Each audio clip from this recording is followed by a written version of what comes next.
দেখেছেন চট্টগ্রামের court building এ আমাদের একজন মুসলিম ভাই অ্যাডভোকেটকে সাইফুল ইসলাম আলিফকে তারা দিন দুপুরে মর্মান্তিক ভাবে পশুর মতো পিটিয়ে এবং জবাই করে হত্যা করেছে।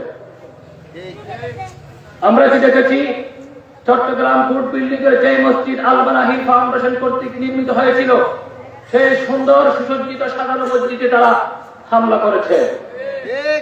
সংগ্রামী মুসলিম তাওহীদি জনতা, আপনারা এই অ্যাডভোকেট হত্যা এবং মসজিদে হামলাকে ছোট করে দেখলে হবে না।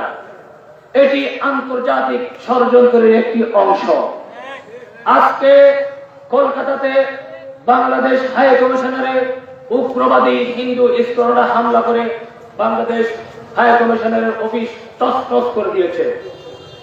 আমরা স্পষ্ট ভাষায় আজকে বুসপুর ইসলামিক ফাউন্ডেশনের এই মঞ্চ থেকে সবাইকে সতর্ক করে দিতে চাই, আমরা মুসলমানরা ঘুমিয়ে যাইনি, আমরা মুসলমানরা আমাদের ঐতিহ্যের কথা বলে যাইনি, আমরা মুসলমানরা আমাদের ইতিহাসের কথা বলে যাইনি, আমরা মুসলমানদের রক্ত দেওয়ার যে ইতিহাস রয়েছে সেই ইতিহাসের কথা আমরা বলে যাইনি।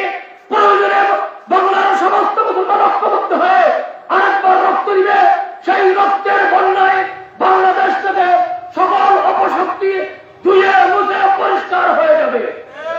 আমরা উলামায়ে কেরামের দিকে তাকিয়ে আছি, আমরা আমাদের আমিরের নেতৃত্বে চলি, আমরা আমাদের উলামায়ে কেরামের নির্দেশনা মেলে মাথায় ময়দানে কাজ করি।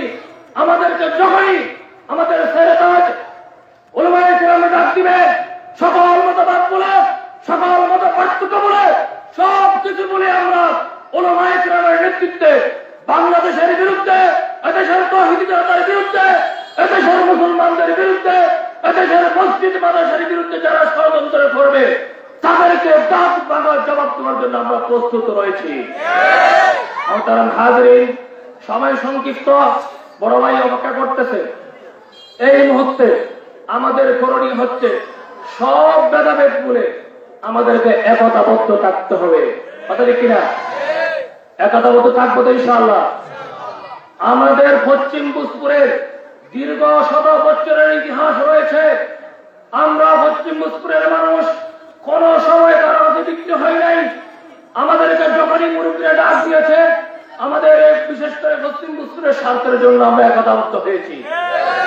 ভবিষ্যতেও যদি আমাদের পশ্চিম ভূজপুর থেকে আমাদের মুরব্বীরা, আমাদের বড় ভাইরা যদি আমাদেরকে ডাক দেয়, তাহলে আমরা দল, মত, ধর্ম, বর্ণ সব কিছুর ঊর্ধ্বে উঠে একতাবদ্ধ হয়ে আমাদের এলাকার স্বার্থের জন্য আমরা সংগ্রাম করতে প্রস্তুত।